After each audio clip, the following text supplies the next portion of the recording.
तारीफ, हर तरह की हम्दो सना, किबरियाई और बड़ाई लायक और देवा है सिर्फ एक अल्लाह तबारक व तआला वहदहू ला शरीक के लिए, जिसने इस पूरी कायनात को पैदा फरमाया और क़यामत तक आने वाले इंसानों की रहनुमाई के लिए मोहम्मद रसूलुल्लाह सल्लल्लाहु अलैहि वसल्लम पर अपना कलाम नाज़िल फरमाया। ऐ अल्लाह, तू अपने बंदे और रसूल मोहम्मद सल्लल्लाहु अलैहि वसल्लम पर, आपके असहाब पर, आपके मुत्तबईन पर और जो लोग क़यामत तक आएंगे और आप सल्लल्लाहु अलैहि वसल्लम की इत्तिबा करेंगे उन सब पर बेशुमार दुरूद व सलाम नाज़िल फरमा। आमीन या रब्बल आलमीन। बुजुर्गों, दोस्तों, भाइयों, 1444 हिजरी का ये 5वां महीना, जिसकी आज 21 तारीख है जमादुल अव्वल, ये महीना भी अपने इख्तिताम को पहुंच रहा है और चंद दिन के बाद ये महीना भी मुकम्मल हो जाएगा। आज के खुतबा जुमा में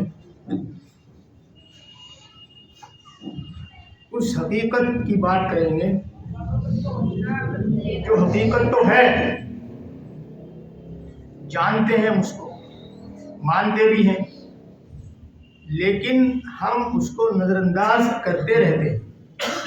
मालूम है कि ये हकीकत आनी है और होना है, लेकिन उसके बावजूद हम अपने मामलात में इस दुनिया में इतने मशगूल हैं कि हम उसको नज़रअंदाज करते रहते हैं। हर एक को ये मालूम है कि ये जहाँ हम इस वक्त ज़िंदगी गुजार रहे हैं ये आरज़ी दुनिया है, सबको मालूम है। कोई भी आदमी ये नहीं कह सकता जिम्मेदारी से कि नहीं मैं तो मुस्तकिल यहाँ रहूँगा, ऐसा कोई नहीं। सबको पता है, सबको पता है कि इस दुनिया से ट्रांसफ़र होकर जाना है और जहाँ हमें ट्रांसफ़र होना है वहाँ से रिटर्न मुमकिन नहीं, वापसी नहीं हुई।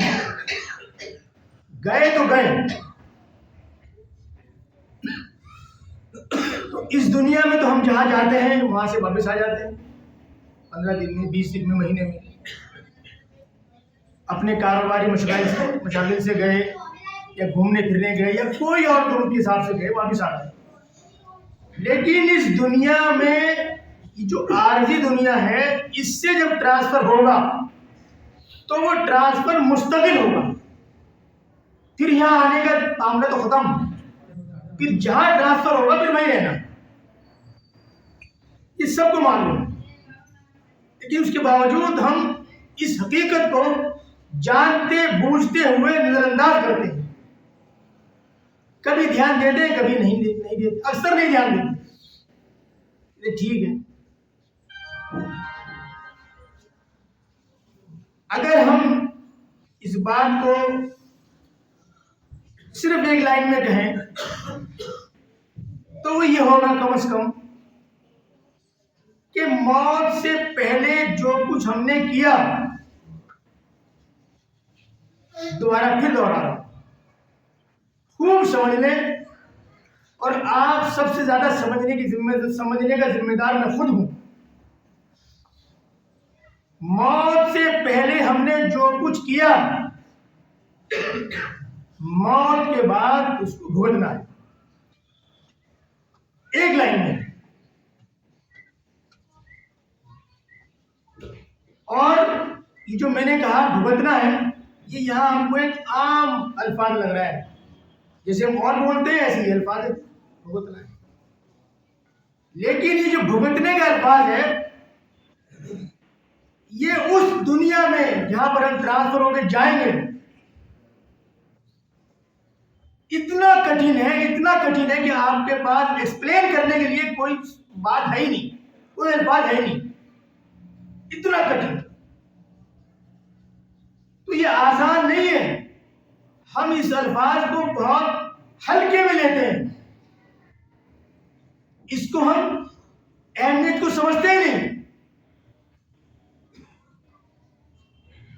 इस भुगतने के अल्फाज को हम इतना आसान और इतना सहज समझ रखा है कि जैसे बहुत कोई मामूली चीज हो, जबकि सबसे ज्यादा उस दुनिया में जहां पर हमें ट्रांसफर होकर जाना है, मुस्तकिल तौर पर जहां रहना है, सबसे कठिन मामला इसका है।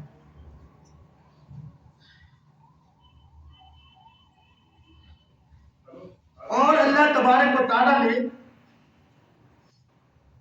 जो किताब हमारे साथ दुनिया में भेजी, यानी हमें भेजा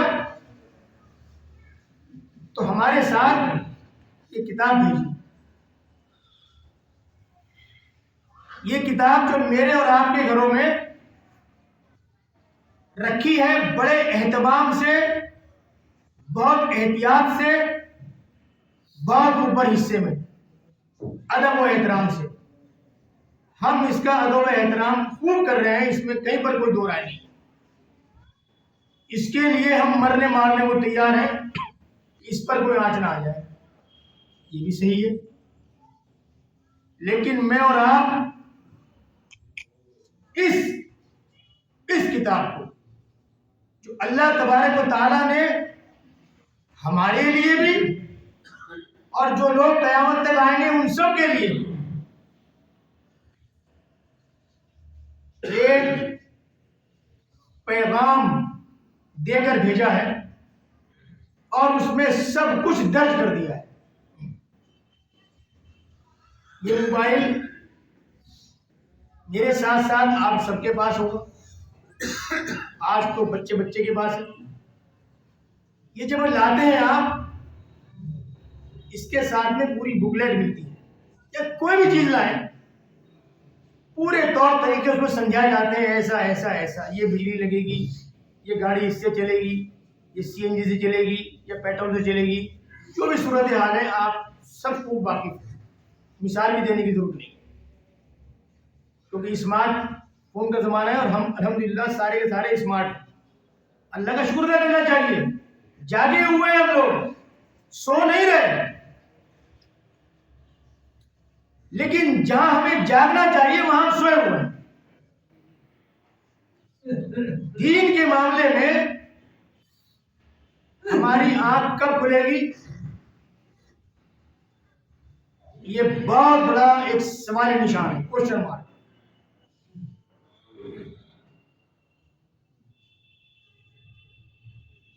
हमको अंदाजा नहीं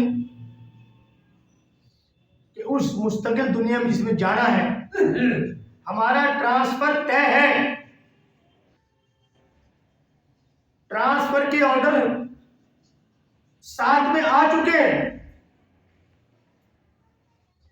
तारीख मालूम नहीं, वक्त का तयन नहीं। ये तो सब जानते हैं इस बात को, और ईमान भी है, यकीन भी है अल्हम्दुलिल्लाह कि ट्रांसफर होना है। और भाई जब ट्रांसफर होना है ये हमें मालूम है, कब होना है ये सिर्फ और सिर्फ अल्लाह को पता है। तो इस आरजी दुनिया में अगर हमने ठीक तरीके से ऑपरेशन नहीं किया, तो अगर हम बाद के ट्रांसफर वाली दुनिया में उस भुगतने को बचना चाहते हैं, अपने लिए आसानी चाहते हैं, तो जो वक्त हमारे पास इस दुनिया में है उसको बिल्कुल दुरुस्त तौर पर सही तरीके से इस्तेमाल करें। अगर हमने उस वक्त को जो हमें मिला हुआ है, जो हमें मिला हुआ है ट्रांसफर लेटर के साथ में, तो एक हाथ में ट्रांसफर लेटर है और हमें अपनी जिंदगी गुजारनी है। तो अक्लमंदी का तकाजा आज की तारीख में मुझे भी और आपको भी यह है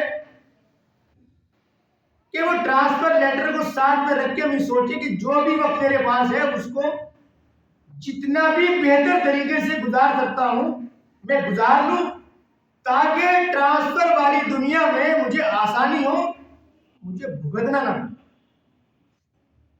जिस दिन हमने इस भुगतने के अल्फाज को समझ लिया और ये जान लिया कि वहां भुगतने से बेहतर है यहां पर मैं आजमाइश जो मुझे आ रही है, यहां पर जो तंगी है, यहां पर जो परेशानी है उसको मैं अल्लाह की रजा के लिए सह लूं, बर्दाश्त कर लूं, तो फिर बाद में तो आसानी आसानी है। एक बात जहन में आ गई, आज के मुद्दे में शामिल नहीं थी, लेकिन आ गई और इतने आगे आ गई कि अब मुझे रहा नहीं जाएगा आपको बताते हो बिना बताए। अल्लाह के बंदो, ये नमाज, ये रोजा, ये सारे मामलात, ये नमाज तरावी, ये यहीं पर है। और जन्नत में जाने के बाद कोई नमाज का मसला नहीं है, आपको कोई वक्त की नमाज पढ़नी ही नहीं। सोच के देखो जरा, सारा दिन आराम, सारा दिन गप्पे मारेंगे आपस में बैठ के, जो आपने सोचा वो अल्लाह की तरफ से हाजिर। न रोजा रखना है, न नमाज पढ़नी है, न तहज्जुद में उठना है, न जुमे की नमाज में खुतबे के लिए आना है, कुछ है ही नहीं। यहां पर जो कुछ हम कर रहे हैं, और एक बात और बता दूं, एक भी सफेद दाढ़ी वाला होगा ही नहीं वहां। मेरी भी सफेद, कोई सफेद दाढ़ी वाला जन्नत में नहीं होगा। क्या मतलब? सारे नौजवान दाढ़ी होगी नहीं। और यहां अल्लाह की रजा के लिए दाढ़ी रख लो, वहां अल्लाह तुम्हारी मर्जी के हिसाब से दाढ़ी हट खत्म कर देगा, दाढ़ी भी नहीं होगी। तो जन्नत में एक भी दाढ़ी वाला नहीं होगा। इस आरजी चंद दिन की दुनिया में अगर मैंने और आपने सही दीन इस्लाम को फॉलो कर लिया तो जन्नत में अल्हम्दुलिल्लाह ऐसे आराम ही। न दाढ़ी रखने का मसला है, न नमाज का मसला है, न रोजे का मसला है, न इफ्तार का मसला है, न सहरी का मसला है, न नमाज तरावी का मसला है, कुछ है नहीं। सिर्फ आराम ही आराम, आशाइश ही आशाइश, एक से एक मेवेजात, मनपसंद चीजें, जो मन ने चाहा वो वहां हाजिर होगा, और न वहां पेशाब पखाना होगा। डकार आएगी सबदम, हारने का कोई मसला नहीं। वो सारे मसाइल सिर्फ इस दुनिया में आरजी में, और जहां ट्रांसफर होकर जाना है वहां तो आराम ही आराम है, मजे ही मजे हैं। तो आज मुझे भी और आपको भी अक्लमंदी से काम लेना है। वो ये है कि जो यहां हम आर्थिक तौर पर टिके हुए हैं, आर्थिक तौर पर टम्परे, यहां इसे हंसी खुशी बर्दाश्त कर लो। जहां हमारा ट्रांसफर मुस्तकिल हो रहा है वहां तो ऐसी ऐसी आराम मिला। अल्लाह तबारक व तआला से दुआ भी करता हूं, और साथ में आखिर में एक हदीस, आखिर में कुरान करीम की सूरह कमर की एक आयत नंबर 17, अल्लाह ताला ने क्या कहा है। जो किताबचा भेजा है हमारे साथ में, इसके बारे में क्या कहा है। हम इससे ज्यादा लोग वो परेशान होते हैं कि अरे भाई नहीं, कुरान तो हर एक के समझने की बात नहीं है, इसको तो आलिम ही समझ सकता है। और सिर्फ आलिम के लिए नहीं है भाई, इस बहन को निकाल दो। सूरह कमर आयत नंबर 17, छोटी सी बात, अल्लाह ताला कह रहे हैं कि हमने इस कुरान को आसान कर दिया। अल्लाह ताला कह रहे हैं कुरान के बारे में, हमने इस कुरान को आसान कर दिया, फिर है कोई जो समझे? अंदाज अल्लाह ताला, हमने इस कुरान को आसान कर दिया, फिर है कोई समझे? सूरह कमर आयत नंबर 17। अब और क्या हमें चाहिए? हम शुरू तो करें। हमें अपने रब के सामने खड़े होना है और जवाबदेही लाजमी है, कोई बच नहीं सकता। तो कम से कम आज हम ये करें, घर जाके इसको ऊपर से नीचे उतारें, पहला काम ये, फिर आगे का स्टेप आए, तभी हम पढ़ पाएंगे आज उसको। अल्लाह तबारक व तआला से दुआ है कि अल्लाह ताला हम सबको मौत से पहले अल्लाह की किताब को समझने और उस पर अमल करने की तौफीक अता फरमाए। आमीन या रब्बुल आलमीन। व आखिरु दावाना अल्हम्दुलिल्लाहि रब्बिल आलमीन।